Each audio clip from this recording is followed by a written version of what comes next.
Olá! Bom, vamos mergulhar direto no capítulo 4 do Evangelho de Marcos. A cena de abertura aqui é fantástica. Pensa só, Jesus está ensinando na beira do mar e a multidão é tão, mas tão grande que ele tem que entrar num barco. Ele se afasta um pouquinho da margem para que todo mundo consiga ver e ouvir. O mar vira literalmente o palco dele. E é desse palco flutuante que ele começa a ensinar de um jeito bem específico, usando parábolas, histórias. E isso já levanta a grande questão desse capítulo, né? Por que ensinar com histórias? Por que não ir direto ao ponto, falar as coisas abertamente? Pois é, tinha um motivo bem claro para isso. Aqui a gente percebe que tem uma distinção clara no método dele. As parábolas funcionavam quase como um filtro, sabe? Era intencional. Para a multidão, ele contava essas histórias do dia a dia, falando de um jeito que eles podiam entender para passar verdades bem profundas. Agora, para os discípulos, para aquele grupo mais chegado, aí a conversa era outra. Em particular, ele abria o jogo, revelava o tal mistério do reino de Deus, explicando o porquê de cada detalhe. E a primeira parábola, a mais importante e detalhada de todas, é a do semeador. O próprio Jesus fala que ela é tipo a chave mestra. Se a gente não entender essa, fica bem difícil decifrar as outras. A ideia central aqui é bem simples, mas muito forte. A semente é a palavra, a mensagem de Deus.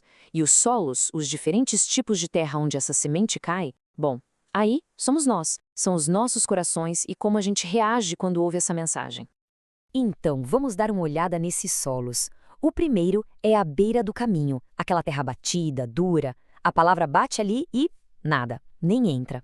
Depois tem o solo rochoso. Sabe, a pessoa ouve, fica toda animada, mas não tem raiz, não tem profundidade. Na primeira dificuldade, já murcha.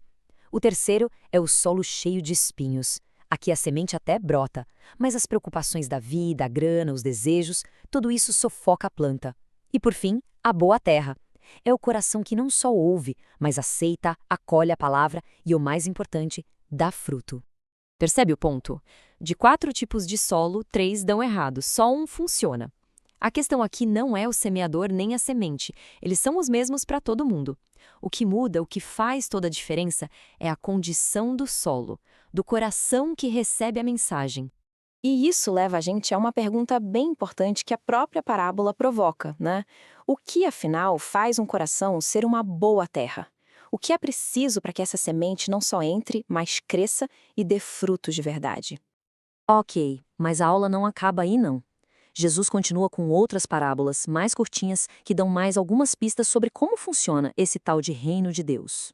A primeira é a da candeia, da lâmpada. A lógica é simples. Ninguém acende uma lâmpada para esconder debaixo da cama, certo?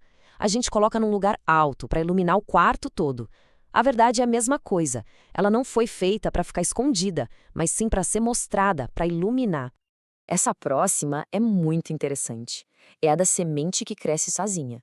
Pensa bem, o agricultor joga a semente e vai dormir. A vida continua, noite e dia, e a semente brota e cresce. E ele nem sabe como. A terra produz o fruto por si mesma. Isso mostra que o crescimento do reino tem uma força própria, uma coisa divina que acontece independente do nosso controle. E para fechar essa parte vem a parábola do grão de mostarda. É a imagem perfeita do contraste, né? Começa com a menor sementinha que existe, uma coisa minúscula. Mas quando cresce, vira uma árvore enorme, tão grande que até os pássaros fazem ninho nos galhos.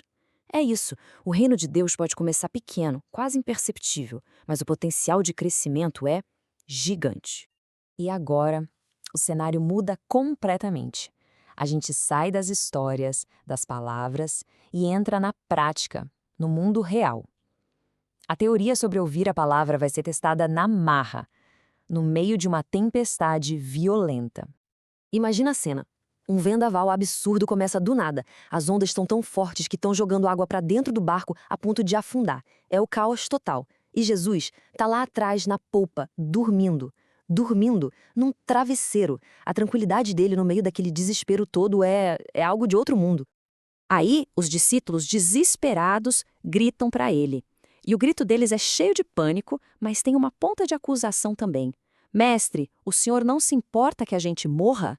É um medo falando mais alto. Eles estão questionando se Jesus realmente se importa com eles naquele momento. A resposta de Jesus é impressionante. Ele não dá sermão. Ele simplesmente se levanta e dá uma ordem direta para o caos. Não para os discípulos, mas para o vento e para o mar.